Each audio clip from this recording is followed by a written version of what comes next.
Nakaka-overwhelm, nakakapagod at napaka-aksaya ng pera ng pag-a-apply abroad. Kaya narito po mga kaibigan, mga kababayan, ang mga practical na tips, mga diskarte sa pag-a-apply abroad. Nasubukan ko na po ito, sana po ay makatulong, lalo na sa mga kababayan natin dyan na nangangarap pa lang or nagpaplano, nag-iisip na mag-apply abroad.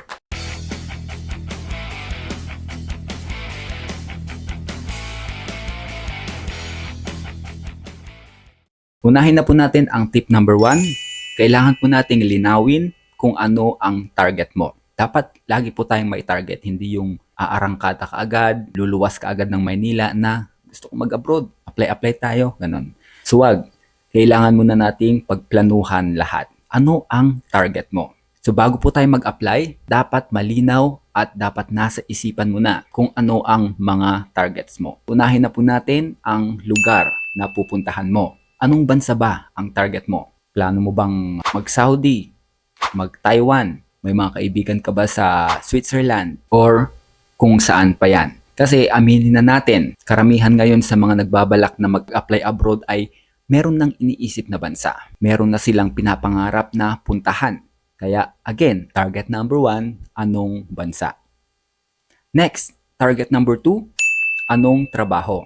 Construction worker, factory, caregiving, skilled, or general worker. Depende po yan sa kakayahan mo or sa tinapos mo. Anong qualification mo? Anong requirements ang meron ka? Anong skills or talent ang taglay mo? Kung malinaw at alam mo na sa sarili mo kung anong kaya mong gawin, then yun ang hanapin mong role. Yun ang a-applyan mo ngayon. So again, target number 2, anong trabaho? Mas malinaw ang target, mas mabilis ang proseso. Tip number 2, ihanda mo na yung mga documents na kinakailangan kasi napaka-importante po ang mga documents. Hindi po basta-basta ang pag-apply abroad nang wala kang active, wala kang legit, wala kang documents na hinahawakan. Sa pag-apply abroad, ito po yung mga madalas na hinahanap.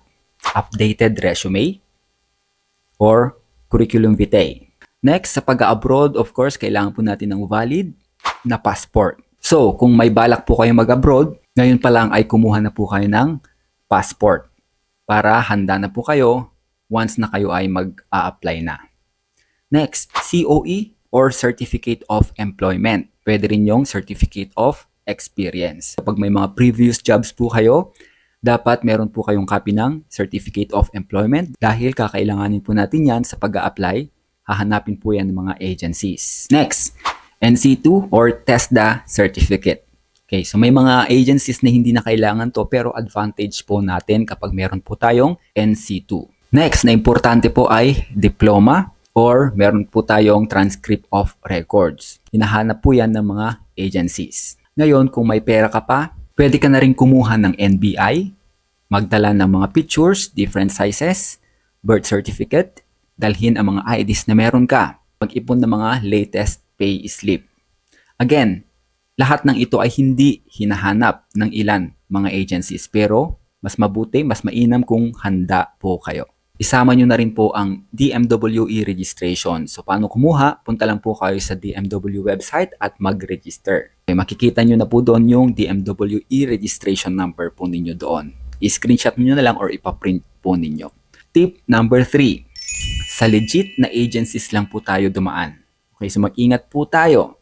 Dapat POEA license lang po or ngayon is under na po ng DMW. Mas mainam or mas okay po ang agency na may physical office at malinaw ang proseso. Punta lang po kayo again sa DMW website, ma-check po ninyo yung mga legit na agencies, yung mga active pa ang mga license or may mga job orders.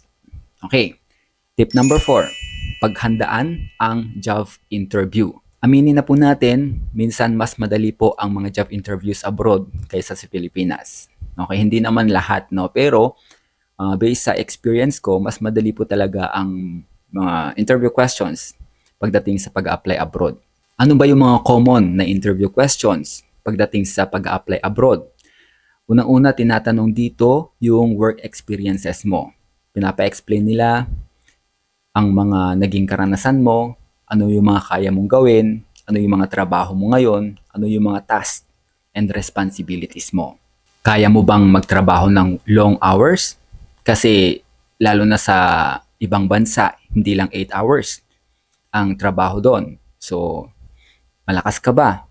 Kaya mo bang tumayo ng pangmahabaang oras? Next, safety awareness. So, dapat aware ka sa mga PPE. Then, magtatanong din po sila about sa teamwork. Bakit gusto mo mag-abroad? Bakit gusto mo dito sa Canada? Bakit gusto mo dito sa Taiwan?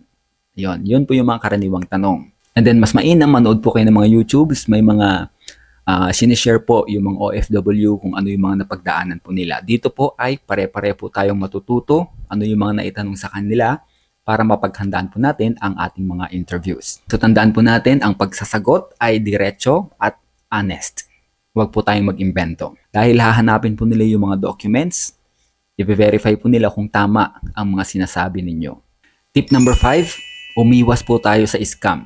Okay, so ito po ay napaka-importante sa panahon ngayon.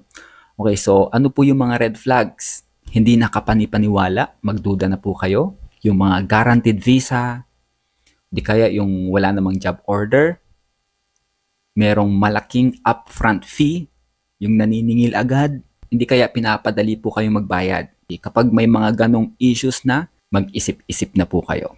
Iwasan po natin ang may scam. Tip number 6, mag-apply consistently.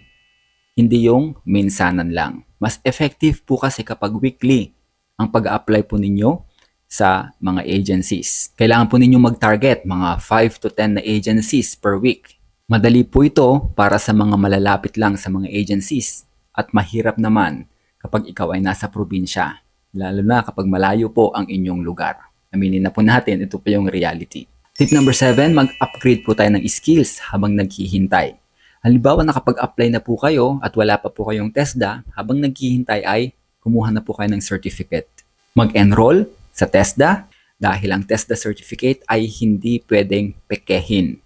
Next, mag-aral din po kayo about sa safety training dahil for sure itatanong po yan sa inyong interviews. I-upgrade din po ninyo ang inyong mga trade skills gaya ng welding, scaffolding, and driving kung yun po ang mga ina-applyan ninyong mga roles. And again, after ng training, importante ang certificate dahil ito ang ipapakita nating proof sa mga agencies na ina-applyan po natin. Tip number 8, planuhin ang pagbisita sa mga agencies. Importante po ito lalo na kapag ikaw ay nasa probinsya.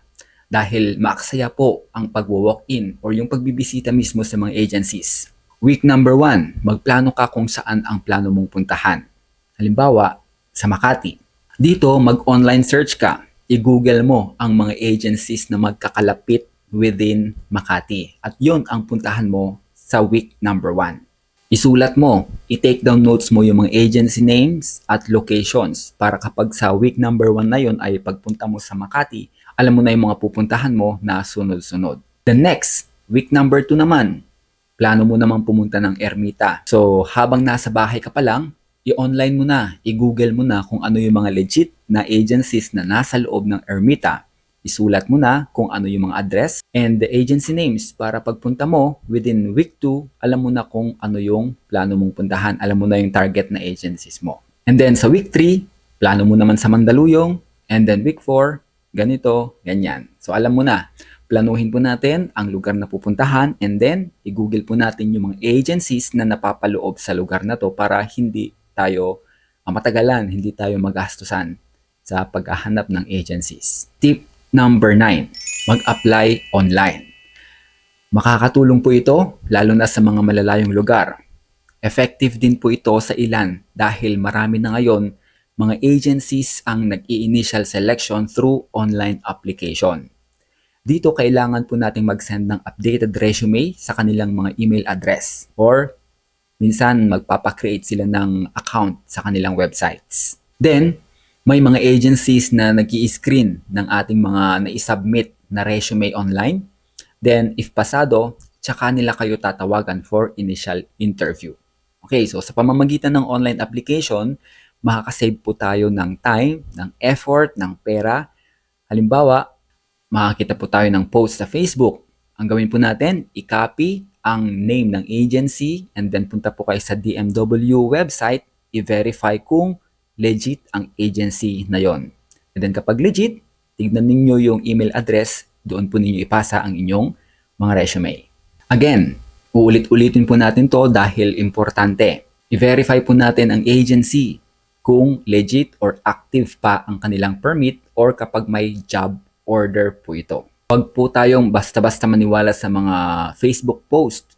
Okay, be responsible din po tayo at mag-effort na i-verify kung legit ang post or kung ito ay scam lamang. Again, my name is Dao. Thank you for watching.